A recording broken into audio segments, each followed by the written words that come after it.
në duhur. Ose edhe kjo meritore është pak relative, se si... Jo, është meritore, edhe nuk ka diçka tjetër, nuk ka për filozofi këtu që duhet me shtjellë diçka. Ndërsa për sa përket pjesës e infrastrukturës, ne kemi parapo ndërtimin e qerdhëve në Lipjan. Ndërtimin e një qerdhe në Lipjan, Ndobroj, në fshatrat të Rëbavës Kujsk, edhe Rëbavës i vogël, që janë anashkalu këtu fshatra definitivisht sa përket edhe infrastrukturës, sa përket gjithë shka lidhe çka është në kompetencë e qeverisjes lokale, ose e fundit janë të mëram të ata që duhet më kry punë për diçka. Të ndërtimi i shkollave, kemi parapo ndërtimin e një kampusi shkollor në qytetin e Lipjanit, për arsye se dy shkollat fillore mesme Alet e Vëllezrit Frashëri dhe Ismail-Juma, sidomos shkolla Vëllezrit Frashëri është e standarduar me fëmijë, ku kemi klasa me 45 nxënës, ku është shumë e vështirë edhe për profesorin kjo, edhe për prindin, mirë po edhe për nxënësin.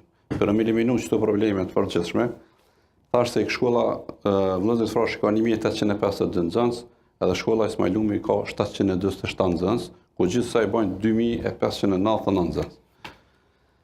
Shkolla, për me eliminu problemin e shkollës Vëllezrit Frashëri, e kemi parapo ndërtimin e një kampusi shkollor në qytetin Lipjanit, një shkollë moderne me kabinet, salë sportive, pishinë gjysmë olimpike dhe kushte për mësim gjithditor. Për me ofru kushtet e mësimit gjithditor, i ofron vetëm një lloj kampusi me standarde evropiane. Po. Ky kampus do të ndërtohet në lokacionin ku gjendet SHFMU Vëllezrit Frashëri dhe tregu i Gjelbër i vjetër. Në këtë kampus po ashtu do të ndërtohen parkingu nëntoksor, do të shfrytëzohet nga mësimdhënësit dhe prindërit gjatë ardhje vatjes së fëmijëve të tyre në shkolla. E kemi edhe që të problem sidomos të Vëllezrit Frashëri kuën kur shumë fëmijë pi shkollë e kemi stë ngarkuar komunikacionin atë pjesë. Faleminderit shumë, Budaka Urdhro, zoti Ahmeti, arsimi.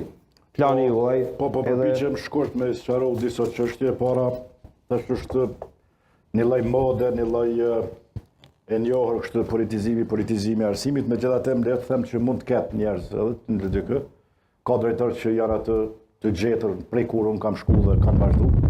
E që e them me përgjithësi, sepse na dëgjojnë drejtorë dhe qytetarët, ka drejtorë që janë hiç parti, ka që janë parti ndryshme, ka edhe shumica janë DK sigurisht, po drejtorë që ka përgjithësi politike brenda kryesisë partisë nuk ka. Ta e them me përgjithësi të madhe, shoh statusa kanë erdhi dikuj prej tyre, për fare s'u vjen mirë, sepse nuk janë me përgjithësi po thon politikë, pse shkruajnë ata është çështje e tyre. E dyta te drut, po Ardian është vërtet kontrata sakt, ç'është çështje, por nuk e di me çka më nxeh tjetër në shkollat nëse nuk i nxejna me drum. Fënxhilu është i ndalum, rryma nuk i kemi stufat e gatshme për rrym. Nxemet qendrore të shkollave, nxemet qendrore të AMF-ve, ÇMV-ve dhe çantës kurse me ekzistë familare furnizohen me dru, është kontroll 3 vjeçare, është sakt ajo që ti the, po është kontroll që është zgjidhur përmes OSHP-s kontraktuesit që ka fituar. Megjithatë, mendoj që nuk kemi tjetër variant tash për ta. Ajo që duam të thonë, në 99% shkollave kemi pas me stufa pa nxeme qendrore, tani janë me nxeme qendrore. Madje kemi pas shkolla as rrugë të asfaltuar, s'kan pas shkaqen shkolla Ismail-Juma. Kanë shkuar nëpër Llaç, nxënësit deri shkolla, derisa kur ju marrë dhe kemi bënë rrugë, po të mos kthehemi të kaluamën. Plani juaj. Unë mendoj që në shumicën e shkollave e kam përbërë këto në pikat që janë ose në paralelet e ndame. Shikomi ka një ligj i cili na detyron për një lloj reforme në arsim për cilën e din. Ka qenë rasti i Kamenicës dhe na i kemi disa paralelet ndara që nuk i kemi hyrë në nxemet qendrore sepse kemi mendu dhe kemi bisedu dorën zemër me qytetarët të asoj pjesë me marr transportin përsipër si komunë dhe me ofru deri te shkollat në cilat kualiteti, kushtet janë shumë më të mira dhe mund të ketë edhe edukim më të mirë. Kjo ka qenë arsyeja kryesore për cilat nuk është investuar në disa prej shkollave që janë paralele ndame. Një pyetje kam për gjithë kolegët. A e dinë se shkolla AMI ka Lipjani? Ose sa paralele ndame i ka? Nëse e dinë, ja jep dorën. Nëse kandidat për kryetari dhe nuk e di se shkolla AMI ka Lipjani, sa paralele ndame i ka? Nëse ti udhëhet si Lipjanit, e nuk e din parimet e leadershipit, Unë nuk e din me çka janë parimet. Tu ka bo marak me ditë që të më Se ti kallzova marrë, tash e din do. Kallzomi cilat janë vlerat e leadershipit. Jo, unë nuk luftoj për leadership për besë. Që ti nuk e din, nuk luftoj për leadership. Jo për leadership, por edhe jeni duke luftuar shumë ai ka paralelet ndamë me pyetje teknike. Sa shkolla me ka dhe sa tregonte, hajde tregon ti në cilin krah e ki shkollën Ismail Umar. Jo. Hajde kallzon. Cilin krah lipionit e ki? Jo. Unë i bona geografike në cilin krah e ki? Në hyrja dalje. Jo lejme do të sa din ti, nuk din mori do të investuar në ato shkolla po natyrë nuk din mori në natyrë ka problem. Jeni duke potencuar dhuntit kryesore që i keni kështu. Po jo, tash në kallzon orientimin e lipionit. Okej, se ma bën me di regjia që jemi në fund për shëndetësi nuk do e lë. Pa e përmendur, qeri që po e nis me juve.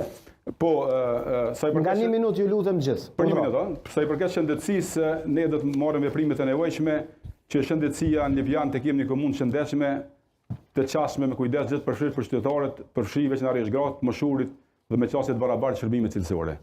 Gjatë kësaj periudhe ne do të tentojmë që të kemi QMF dhe AMF të kemi mbërvitësim të kushteve tyne me efikacitet, me funksionalim të laboratorëve tyne dhe do të tentojmë që në disa pika të caktuara të arritemi edhe orarin e zgjatur. Për shembull kemi qendrën mjekësore familjare në Shal, do të tentojmë me 24 të punojnë 24 orë. Kemi një problem në Lipjan të qendra komunale mjekësisë familjare ku i kemi punojnë njëk deri në ora 8, do ta zgjatemi deri në ora 12, me qenë se bëhet kaos në emergjencë, pastaj se njerëz kalojnë te pjesa e emergjencës. Po ashtu do të kemi investime në çështjet e laboratoreve, analiza hematologjisë, aneks të barabartë në analiza bazike për gjithë qytetarët. Çështje tjetër është implementimi i modelit çdo qytetar me mjekun e vet personal, zonimi funksional i kartelet digjitale të pacientëve dhe koordinim ndërcjell dhe trajtim efikas me kujdes të veçantë për nënat lejon thash fëmijët dhe kujdesin paliativ për të smutit. Urdhroza di buja, shëndetësia në 1 minutë. Fillimisht sepse zoti Ahmeti e tha nuk ka asnjë antar të kryesisë për sqaroj të shëndetësia, nëse jo diku tjetër. Gazman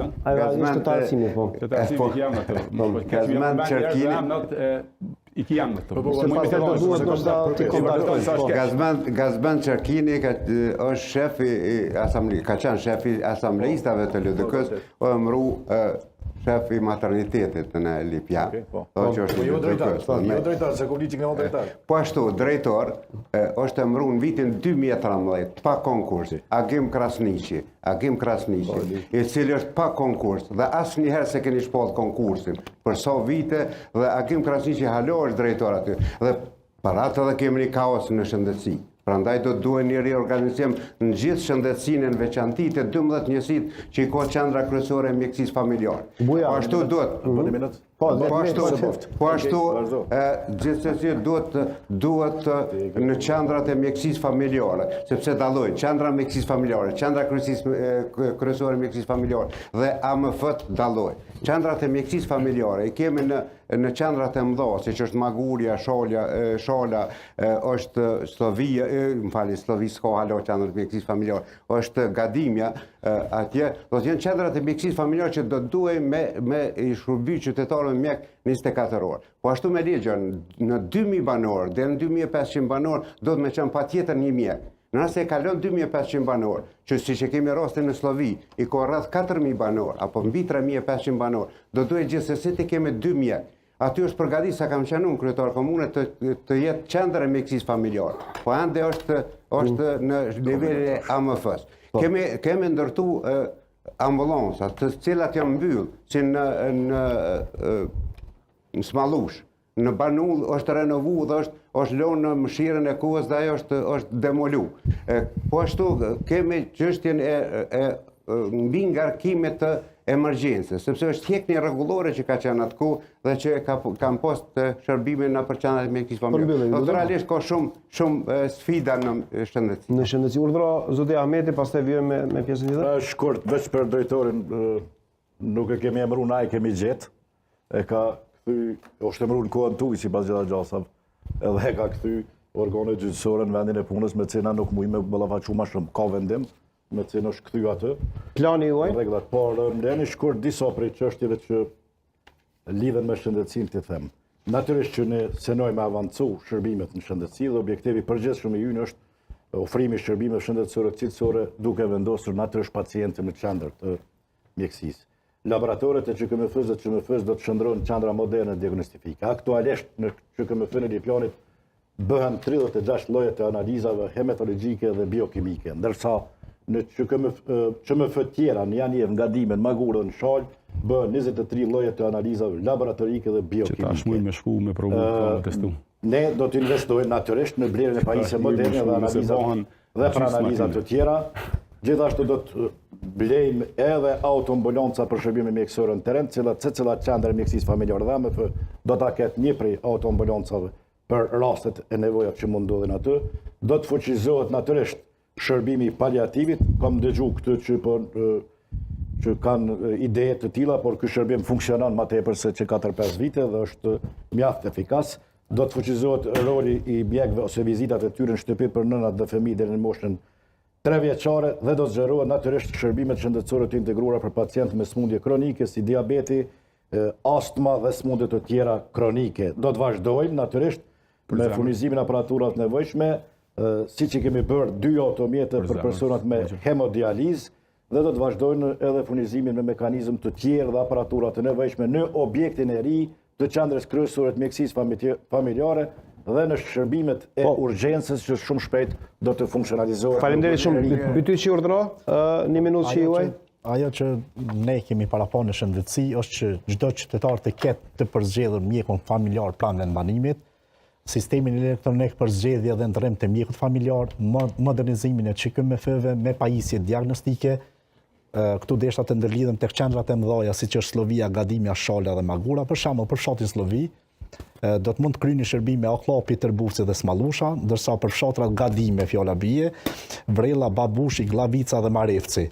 Në Shal është Risinovci, Bajinca dhe pjesa tjetër që do të mund të kryeni shërbime, po ja që fatkeqësisht nuk ka shërbime 24 orë atje edhe pse janë shumë fshatra të mëdha, ndërsa në Magure do të mund të kryeni shërbime Vërshevci, Mirena, Çiloga dhe Vrella. Do të kthehemi një herë. Shërbimi 24 orë aktualisht është emergjent spaku në këto 4 AMF do që do të duhet ishin QMF, nga AMF të qëndroheshin në QMF. Sepse në koha 7, kur është piku më i madh, kur mbyllet në Lipjanë dhe fillon vetëm shërbimi i emergjencës, e ke kaos komplet. Janë pacientët tonë që presin edhe jashtë në barë për me kryu një shërbim aty. Pastaj duhet tek shërbimi paliativ, deshta mi tregu dhe diçka kryetarit, qendra satelit për pacientët me hemodializë do të ishte një diçka që